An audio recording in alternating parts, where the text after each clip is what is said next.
প্রিয়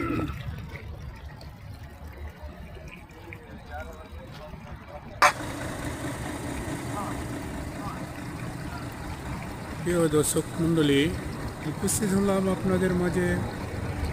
খুব একটা সুন্দর ঝর্ণার পানিটা পড়তেছে। আপনাদের জন্য ভিডিওটা করার উদ্দেশ্য হলো, খুব একটা সুন্দর লাগতেছে আমার নিজের কাছে রাত্রিবেলা, অসংখ্য সুন্দর, যার কারণে ভিডিওটা করার উদ্দেশ্য।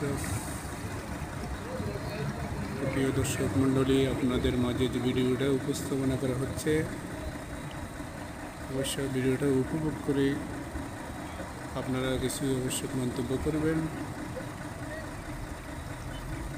ইনশাআল্লাহ দেশ ও প্রবাসে যে যেখান থেকে ভিডিও দেখছেন, আপনাদের সবার প্রতি আমার পক্ষ থেকে পান্ডালা অভিনন্দন। ইনশাআল্লাহ সবাই ভালো থাকেন। আল্লাহ হাফেজ।